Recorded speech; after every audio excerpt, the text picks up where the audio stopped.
Bonjour et bienvenue à tous sur l'internaute.com, ouestfrance.fr et 20minutes.fr pour Direct Politique, votre émission politique sur le web. Notre invité de ce mardi matin est Hervé Mariton, député Les Républicains de la Drôme, qui vient d'annoncer sa candidature aux primaires de la droite et du centre en novembre 2016. Bonjour et bienvenue Hervé Mariton. Bonjour, merci. Merci d'être avec nous ce matin dans Direct Politique. Avec moi sur ce plateau pour co-présenter l'émission, Michel Urvois, rédacteur, éditorialiste politique, je ne vais pas me tromper, de Ouest France. Merci Michel. Bonjour. Et Anne-Laetitia Béraud, journaliste politique de 20 minutes. Bonjour. Bonjour. Chers internautes, vous connaissez le principe de l'émission. Vous avez une trentaine de minutes pour commenter, réagir à l'émission et poser une question. Je me ferai un plaisir de la retransmettre en direct à notre invité. Alors, Hervé Mariton, vous aviez un petit peu disparu de l'organigramme de l'UMP, puis des Républicains, depuis l'élection de Nicolas Sarkozy. On vous a senti un peu marginalisé. Peut-être avez-vous souhaité prendre du recul. En tout cas, vous avez annoncé votre candidature à la primaire de la droite et du centre. Quel est votre véritable intérêt à vous présenter? Est-ce que vous souhaitez peser à l'avenir sur les orientations du candidat qui sera investi? Bien sûr que je souhaite peser pour l'avenir de mon pays. Et l'élection présidentielle est un moment important. Je souhaite que cette primaire soit véritablement un moment d'énergie, qu'il s'y passe quelque chose, que ça bouge. Regardez les primaires américaines, républicaines, ça bouge. Il y a beaucoup de candidats, des évolutions considérables dans le classement. La candidate, Mme Fiorina, dont on parle beaucoup ces jours-ci, elle n'était même pas dans le premier pack lors du premier grand débat de Fox News. Vous savez, les Américains font les choses de manière ouverte, je souhaite que ce soit le cas en France. Il y a 17 candidats qui ont été cotés. Les 10 premiers étaient dans un débat de prime time, la meilleure heure d'audience. Et puis les 7 plus juniors, avant, il y a moins d'écoute, mais enfin, il fallait bien leur donner la parole. Vous dire que vous avez une chance d'être le premier? Oui, bien sûr. Un peu en souriant, mais sait-on, j'ai envie de faire turbuler le système, comme on dit. Mais je reste sur l'exemple américain, parce que c'est très important, et une grande part, Madame, Messieurs, se joue avec vous, avec la presse. Est-ce que vous considérez que le débat politique en France, c'est vrai des primaires, c'est vrai du reste, est enfermé sur 3, 4, 6 personnes, ça épuise les gens et ça les éloigne de la politique? Ou est-ce que vous considérez que le débat politique peut respirer davantage? Quitte à dire que ce qu'on dit est génial ou que ce qu'on dit est nul, à nous de prendre nos responsabilités, de travailler. En politique, il n'y a pas assez de travail, il n'y a pas assez de sérieux. Je ne suis pas pour le gouvernement des experts, mais un peu d'expertise ne fait pas de mal. Et sur cette base-là, intéressons les Français à la primaire. Justement, comment évaluez-vous le travail du parti Les Républicains? Est-ce que son opposition au gouvernement est claire, lisible, cohérente? Comment est-ce que c'est un parti qui travaille? Une question de méthode, d'abord. L'autre jour, je faisais une réunion à Saint-Étienne et un jeune a eu une analyse que j'ai trouvée très juste, qui était de suggérer de distinguer le débat de moyen et de long terme, en gros le débat des primaires avec sa compétition. Nous n'allons pas tous dire la même chose, en tout cas je vais essayer de dire des choses plus intéressantes que d'autres. C'est la logique de l'émulation dans cette compétition, et autant l'assumer. Et ce que doit être par ailleurs le commentaire et l'analyse, la réaction aussi cohérent que possible face à l'actualité. Et malheureusement, on mélange les deux. Première observation de méthode. La deuxième, j'ai reçu hier une invitation pour une réunion de travail en public, avec du monde, avec la presse, comme il y a eu la semaine dernière sur l'immigration, au siège des Républicains, consacré au Code du travail. Comme je suis un homme sérieux, travailleur, et que j'ai beaucoup travaillé en amont, avec beaucoup d'équipes, eh bien, j'apporterai ma contribution. Je l'ai fait sur le logement, je l'ai fait pour l'immigration. Mais recevoir une semaine pour l'autre, une invitation à réunion sur la réforme du Code du travail, en vous disant, et d'ailleurs, si la préparation vous intéresse, venez, ça n'est pas une très bonne méthode. Quel est le but de ces conventions pour Nicolas Sarkozy? Parce que c'est fait dans la précipitation, c'est juste de l'affichage. Écoutez, je pense qu'il y a une volonté de travailler qui est tout à fait bienvenue. Je fais simplement le constat. J'ai été pendant une quinzaine de mois chargé du projet à l'UMP. J'ai présidé une quinzaine de conventions, mais qui étaient préparées très en amont, qui chaque fois avaient fait l'objet d'une validation préalable par le comité stratégique. Depuis un an, il y en a eu 2. Ça marche moins bien.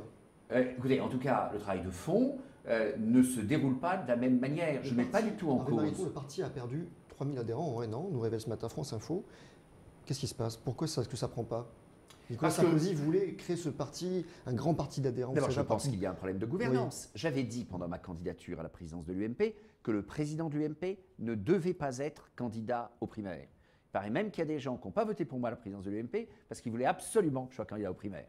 Je dis ça un peu pour rigoler. L'humour en politique ne nuit pas. Est-ce qu'il y a de l'humour d'ailleurs dans votre sérieux. annonce de candidature que vous seriez disponible pour le poste de Premier ministre? Oui, Est-ce que ça, c'était une boutade? Oui, parce que je pense que l'humour en politique, c'est plutôt quelque chose d'heureux. Alors, je pratique un peu l'autodérision. Peut-être que ça fait que certains me prennent peut-être moins au sérieux qu'il ne faudrait. La réalité, c'est que tout homme ou femme politique a envie d'occuper les responsabilités les plus élevées possibles. Si la turbulence extraordinaire de la primaire, sa vivacité, sa circulation, sa fluidité, si des choses aussi fluides que ce qui se passe aux États-Unis peuvent se produire et je gagne la primaire, je m'en porte très bien. Si je suis Premier ministre et si je suis utile à mon pays, je m'en porte bien aussi. Et demain, maire de Cré, si je peux être utile à ma ville, je m'en porte bien aussi. Je voudrais revenir sur, vous avez dit Nicolas Sarkozy, on ne peut pas être président du parti et candidat. Donc vous demandez quoi à Nicolas Sarkozy? Rien, il a été élu, attendez, Michel Urvois, il est pleinement légitime en tant que président du parti, il ne m'a pas échappé que j'avais été battu pour la présidence de l'UMP et que donc l'exigence de gouvernance que j'avais portée n'a pas été validée. Donc, moi, j'avais dit qu'il fallait mieux que le président du parti ne soit pas candidat aux primaires. Je n'ai pas été élu président, donc je suis tout à fait libre à être candidat aux primaires. Ça tombe bien, je le suis. Et s'agissant de Nicolas Sarkozy, il est les deux à la fois, de fait, mais il a toujours assumé cela. Je dis simplement que ça a des conséquences sur le fonctionnement du parti et que de fait, le fonctionnement n'est pas optimum. C'est embêtant. En même temps, le PS est dans un tel état de capilotade que ça ne nous empêche pas de gagner les élections. Faisons gaffe, celles de 2017 ne sont pas gagnées d'avance. Mais l'important, puisqu'on parle des primaires, c'est sans doute le nombre d'adhérents du parti, mais c'est du deuxième ordre, si je peux me permettre. L'important, c'est qu'il n'y ait pas des dizaines de milliers ou des centaines de milliers, c'est qu'il y ait des millions de personnes qui participent aux primaires. Et pour ça, il faut que le débat soit riche, il faut que le débat soit fécond, il faut que le débat soit intelligent, il faut qu'il soit paisible aussi. Il faut qu'on se respecte entre nous, qu'on respecte la gauche, qu'on respecte les Français. Il faut remonter le débat, c'est pour ça que je suis candidat. Il n'y a pas trop de candidats à la primaire, vous êtes déjà le 6e prétendant à cette primaire, sans compter Nicolas Sarkozy, oui, Bruno Le Maire ou Nathalie Kosciusko-Morizet. Je suis peut-être le meilleur, plus exactement, il faut avoir des convictions dans la vie, mais pas trop de certitude. Je reprends l'exemple américain, madame. Je ne suis pas un fasciné d'Amérique à tout craint, mais voilà, il y a mis en avant 17 candidats. Je ne suis même pas sûr que ça épuise l'ensemble de l'offre. Ces 17 ont participé à 2 débats. Je redis, une personne... D'arrêter. D'accord, c'est la vie, et la vie est longue. Mais je dis simplement que cette femme, Madame Fiorina, qui n'était même pas dans le pack des 10 favoris, a gagné le débat des juniors. Elle a donc été intégrée au débat des seniors. Et non seulement elle a été intégrée au débat des seniors, mais le deuxième débat des seniors, de l'avis de tous, elle l'a gagné. Donc vous voulez être le Fiorina elle partait, oui, elle partait de très bas dans les sondages. Elle a gagné un nombre de points considérable. Vous savez, l'élection à la présidence de l'UMP, je partais d'1%. J'ai fait 6,5 en 6 mois. Cette après, la primaire est très différente de la course à la présidence de l'UMP. Attendez, excusez mon ton, c'est matinal, c'est fait à la fois de choses très sérieuses et de moments un peu souriants, mais je crois que c'est bien ainsi. La primaire, ça n'est pas du tout, je suis d'accord, vous avez raison d'insister là-dessus, ça n'est pas le prolongement, ça n'est pas la duplication de l'élection interne de l'UMP. C'est autre chose, parce que le corps électoral n'est pas le même, parce que l'objectif n'est pas le même, c'est autre chose de gouverner la France ou de gouverner un parti, et parce que il est tout à fait essentiel que nous gagnions des électeurs. Vous savez, les adhérents du parti... Les candidatures peuvent être redondantes. Vous avez peut-être une candidature redondante avec celle de Jean-Frédéric Poisson, président du PCD, successeur de Christine Boutin. Écoutez, d'abord, j'ai beaucoup d'estime pour Jean-Frédéric Poisson, j'ai de l'estime pour tous mes collègues, j'ai de l'estime pour François Fillon, j'ai de l'estime pour Alain Juppé, pour Nicolas Sarkozy. Tous ceux qui se présenteront, nous sommes dans la même famille politique. Je dis simplement, vous me posez une question, que sur les questions économiques, je crois que nous n'avons pas la même vision. J'assume d'être libéral parce que je considère que l'enjeu pour la France, ça n'est pas de s'isoler du monde. L'enjeu pour la France, c'est de gagner dans le monde. Donc, tu n'es pas le même créneau entre sur les valeurs. Poisson, vous n'avez pas le... Écoutez, prenons un exemple précis qui est celui du mariage. C'est un débat, c'est pas mon seul sujet. J'ai probablement souffert dans le débat de la présidence de l'UMP d'être sous l'ombre portée de la seule question du mariage pour tous. Beaucoup de journalistes m'ont enfermé là-dedans. Je suis le porte-parole des Républicains à la Commission des Finances. Et pour ceux qui me connaissent depuis longtemps, mon premier terrain d'expression en politique, c'est celui de l'économie. Et je continuerai. Donc vous pouvez afficher vos singularités. La France a besoin de liberté. Je dis simplement un instant sur le mariage, parce que les positions des uns des autres sont claires. Enfin, plus ou moins. Vous avez Alain Juppé qui dit qu'il ne faut pas toucher la loi et Bruno Le Maire qui s'était abstenu. Moyennement courageux. Vous avez François Fillon qui dit ce texte a été une violence, mais on ne pourra pas revenir dessus, une sorte d'acceptation du sens de l'histoire, avec la même idée que Nicolas Sarkozy, qu'en réalité on pourrait, avec le même mot, mariage, donner des droits différents. Je n'accepte aucune de ces deux voies-là. Je suis sur une autre voie, qui est de dire il faut abroger la loi Taubira, et en même temps, je veux instituer un contrat d'union civile qui reconnaisse dans la société des couples de même sexe engagés dans la durée sans filiation. Alors que mon collègue Poisson, lui, ne veut pas du contrat d'union civile. Donc vous avez plusieurs réponses à une question importante, qui n'est pas la seule. Mais quelles sont, alors justement, si vous arriviez au pouvoir, quelles sont les lois votées sous le quinquennat précédent que vous aboliriez? Vous venez de parler du mariage, donc ce serait une transformation en fait, si j'ai bien compris. Mais il y en a d'autres. Vous êtes un libéral. Les lois Macron, vous en faites quoi? L'organisation territoriale, vous en faites quoi? Qu'est-ce que vous garderiez? Qu'est-ce que vous jetteriez? Je n'ai pas d'urgence ni de garder ni de jeter.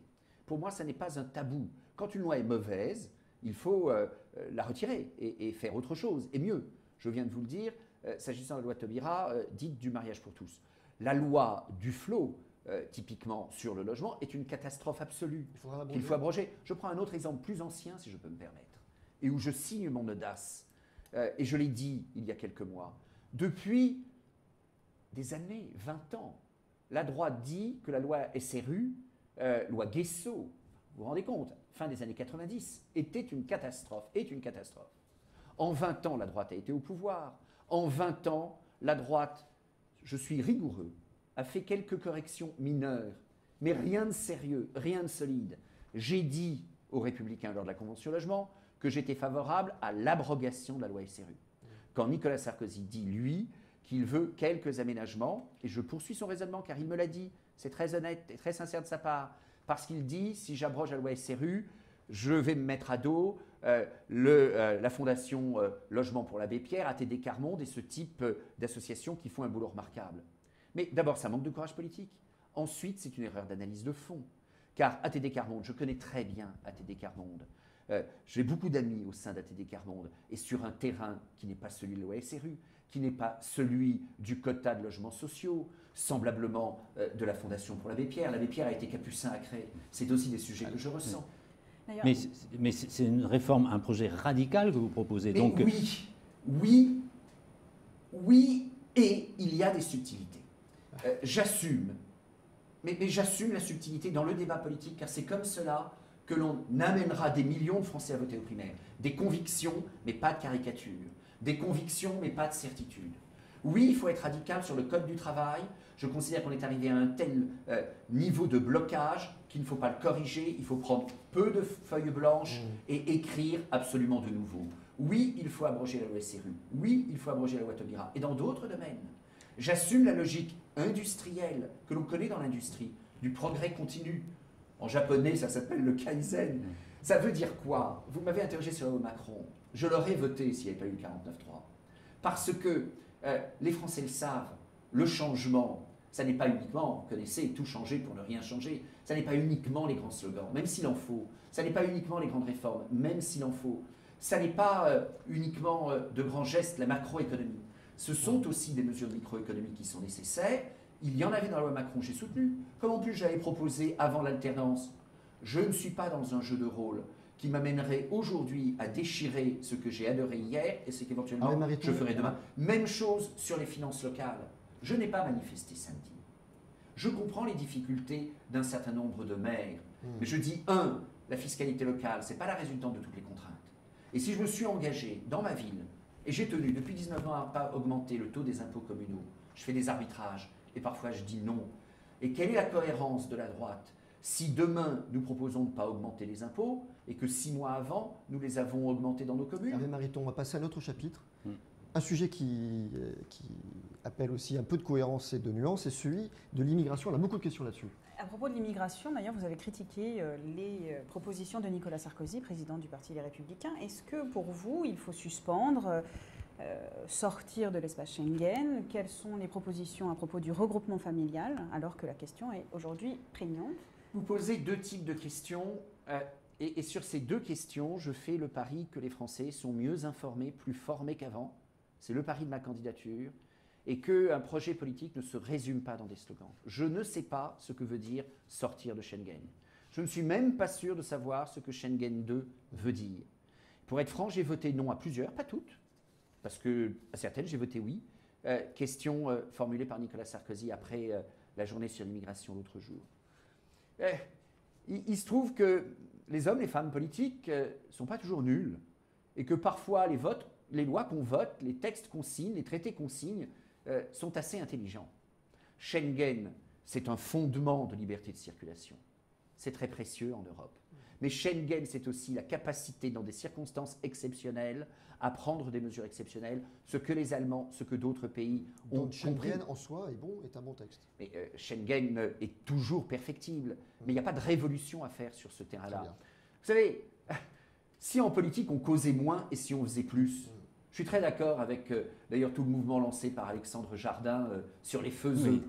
Ouais, on peut sourire, mais je trouve qu'il y a beaucoup de bon sens dans ce que dit... Non, je ne souris pas. J'admire beaucoup Alexandre Jardin. Dans ce que dit Alexandre Jardin, si de temps en temps, on s'attachait à la réalité opérationnelle, la politique qui serait un tourbillon où on lance une polémique et puis elle s'épuise parce qu'au bout d'une semaine, les journalistes s'y intéressent plus. Et alors, il faut donner du carburant. Et la semaine d'après. N'est pas une polémique. Est-ce qu'il faut fermer les frontières alors que la crise migratoire. Je dis dans Schengen, il y a en effet la question de la réalité de la gestion des frontières à l'extérieur de l'Europe.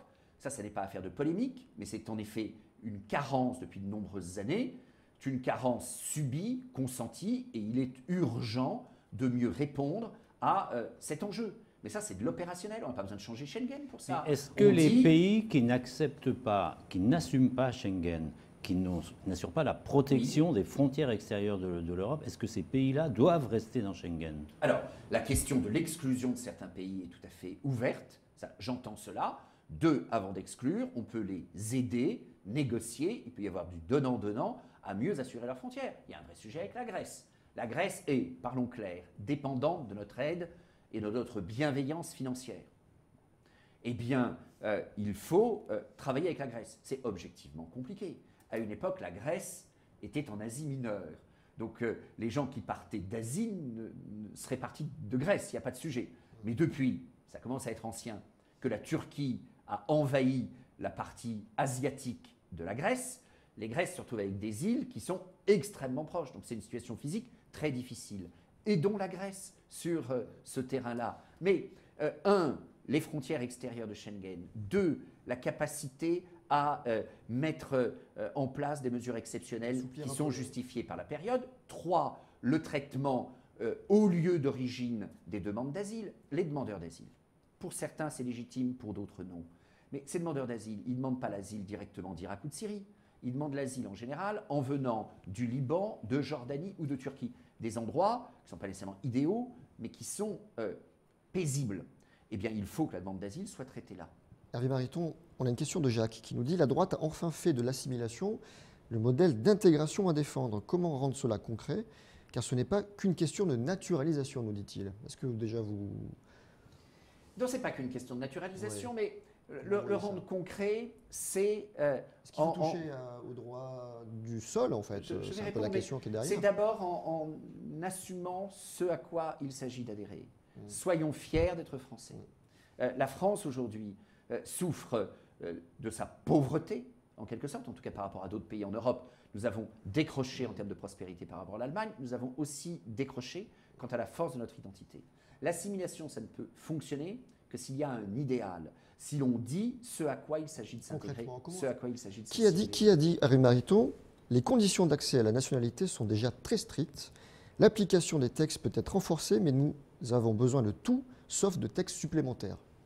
Mais je ne suis pas très fort à l'exercice. C'est Alain Juppé qui a dit ça en simplement- répondant à l'exercice de Nicolas Sarkozy. Je peux comprendre d'ailleurs cette réponse. Il s'égare, Alain Juppé? Non, il ne s'égare pas. Parce que, moi j'ai dit, soyons clairs là-dessus, je suis favorable au droit du sang, ouvert par la naturalisation. Nicolas Sarkozy, assez curieusement, lui dit qu'il reste attaché au droit du sol, mais il veut exclure des gens. C'est l'une des propositions faites aux Républicains. Moi, je dis qu'il faut un principe de base plus fort, en particulier dans un monde ouvert, dans une époque globalisée, pour savoir qui on est, où on va, d'où on vient. Le droit du sang, c'est très fort. Et en même temps, ce droit du sang, je l'ouvre pour ceux qui s'intègrent, s'assimilent, adhèrent à un projet national. Je leur dis, OK, fluidité de la Ils naturalisation. s'intègrent ou ils s'assimilent? C'est pas tout à fait la même chose au niveau. Oui, je vois bien qu'il y a eu petit à petit un glissement des termes. Au sein de la droite. Je suis favorable à l'assimilation. Ça démarre par l'intégration et cette intégration, à un moment, se constate en assimilation.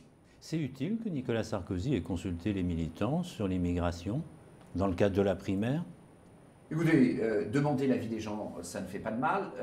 Je le faisais quand j'étais délégué général au projet. Je dis simplement que les questions étaient relativement mal formulées, pour certaines inopérantes, pour d'autres curieusement formulées. Son affaire de droit du sol dont on exclut ne me paraît pas une bonne formulation. Moi, je suis plus audacieux. Et pourquoi il l'a fait? Vous m'avez interrogé tout à l'heure. Je suis, si je peux me permettre, c'est comme ça que j'ai envie que des gens votent aux primaires et votent pour moi tant qu'à faire, d'être plus radical et en même temps plus respectueux. Radical, je dis droit du sang. Respectueux, j'introduis la fluidité qui est celle de la naturalisation. À propos toujours de l'assimilation, les demandeurs d'asile aussi, nous avons une question de Sofiane qui nous dit: est-ce que la France est-elle capable ou non d'intégrer quelques dizaines de milliers de demandeurs d'asile aujourd'hui?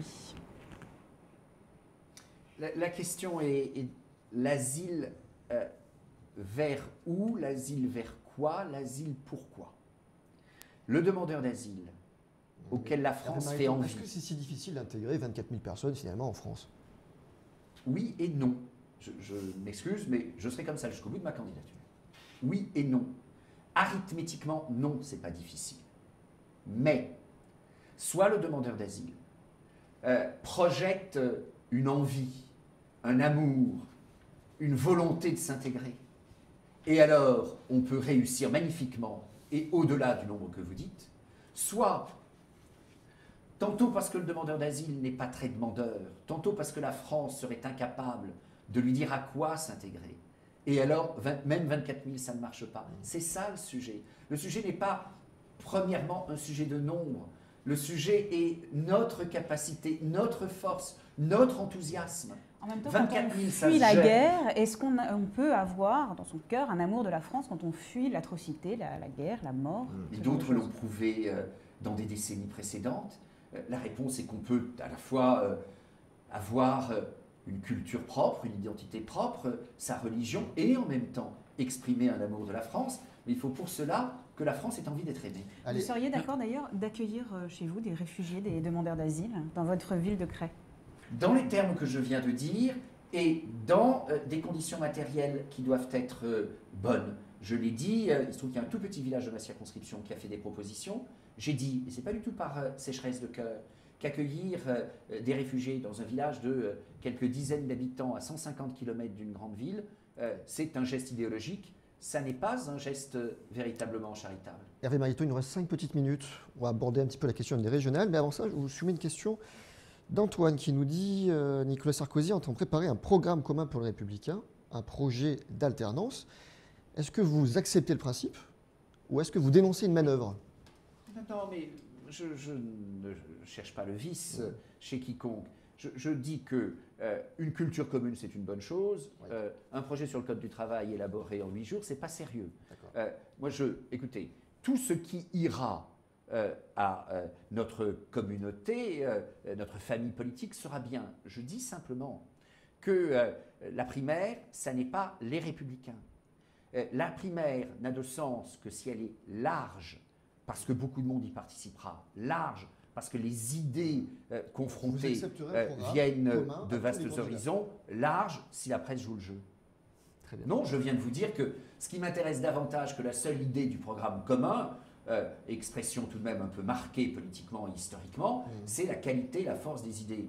Donc, s'il y a quelque chose que nous avons en commun, ça me va. Si à un moment, j'ai une idée puissante, féconde pour mon pays, qui sort de cet ensemble commun et que j'ai envie de la développer et que les Français accrochent, je ne vais pas m'en priver. Très bien, allez, un mot sur les Une régionales. question, oui, à propos des régionales, une question délicate va vous être posée dans les régions où le FN gagnerait. Je parle évidemment au conditionnel, mais ce n'est pas une hypothèse absurde. Quelle serait votre attitude sur un certain nombre de propositions du Front National? Est-ce que vous voteriez avec lui ou est-ce qu'à certains moments, vous diriez, ben non, on va quand même faire alliance avec les socialistes pour s'opposer au projet du Front National? Et quand le Front National sera sur des propositions d'exclusion, il faudra voter contre. Et quand il s'agira d'attribuer les crédits d'un lycée à Rennes, à Valence ou à Paris, il faudra voter pour. Ce qui me navre surtout dans les régionales telles qu'elles se présentent aujourd'hui, c'est que je trouve que le débat sur la décentralisation est très pauvre. Ma candidature, je la porte comme une candidature de liberté. Permettre aux Français non pas de subir, mais d'agir. Redonner aux personnes, à la famille, aux entreprises, aux collectivités locales, des espaces de liberté. Je me souviens, sans doute parce que je viens de l'UDF, de débats, de propositions, de projets, où véritablement on entrait dans le fond des choses. Ce qu'on appelle la compétence des compétences, c'est intéressant de chauffer les lycées, mais c'est bien davantage intéressant d'entrer sur le terrain de la pédagogie. Je souhaite, par exemple, que chaque niveau d'éducation, les écoles pour les villes, les collèges et les lycées pour leurs collectivités, rendent compte aux collectivités de rattachement que demain, dans une élection régionale, on ne parle pas uniquement du chauffage des lycées, mais aussi du projet Donc pédagogique. on n'est pas allé assez loin dans cette réforme régionale, ce n'est pas de la décentralisation, vous dites. On a fait de l'architecture, enfin des corrections de frontières. C'est tout à fait subsidiaire comme sujet, personne n'est même sûr que ça fasse des économies. Ce dont je rêve, c'est d'une France qui est un projet plus fécond dans le pays, mais où la responsabilité locale porte sur de vrais sujets. C'est comme les primaires de la droite et du centre. Si vous voulez que les gens s'intéressent au régional, il faut qu'il y ait de vrais enjeux. Or, trop souvent, les gens voient qu'on y plaque soit des débats nationaux, soit des sujets contingents. Rien de tout ça n'est méprisable, mais il faut qu'il y ait des enjeux. Je rêve qu'à une élection municipale, on parle véritablement de ce qui se fait dans l'éducation des enfants à l'école. Je rêve que dans une élection régionale, on parle véritablement de ce qui se fait pour l'enseignement des jeunes au lycée, leur orientation. J'ai été conseiller régional de Rhône-Alpes. On avait engagé le travail là-dessus. La gauche l'a massacré depuis, mais je trouve que la droite n'est pas toujours à la hauteur de ce débat. Peut-être que les gènes de la décentralisation, de la liberté locale, de la liberté, ne sont pas assez présents dans la droite d'aujourd'hui. Et pour moi, une droite moderne, ouverte, c'est à la fois une droite très ancrée sur les valeurs, l'identité, la famille, je vous l'ai dit, et je l'assume. Et en même temps, une droite libre, libre pour l'économie. On a mal réagi sur Uber, libre sur le développement de l'économie collaborative, libre parce que le monde n'est pas un complot, c'est une bataille, il faut la gagner, libre dans la vie locale aussi, libre dans l'épanouissement des personnes. Hervé Mariton, on finit avec cette interrogation de Paul qui revient sur le régional. Face au risque FN, est-ce que la position du Nini est encore la bonne? Est-ce que c'est encore d'actualité? Ni PS ni FN? C'est la position qui se dessine aujourd'hui de la part... Au second tour, évidemment. Oui. C'est une position qui se dessine aujourd'hui de la part de tous. Le PS a la même position, j'entends. Je ne conduis pas de liste aux élections régionales. Je dis simplement qu'il y a une position aujourd'hui, je la comprends, je la partage. Je pense aussi qu'au soir du premier tour des régionales, il faudra avoir l'intelligence de s'asseoir et d'en discuter. Entre nous. Ce sera le mot de la fin. Merci Hervé Mariton d'avoir été avec nous dans Direct Politique. Merci à tous, merci chers internautes. On se retrouve mardi prochain, même heure, même endroit. D'ici là, restez connectés.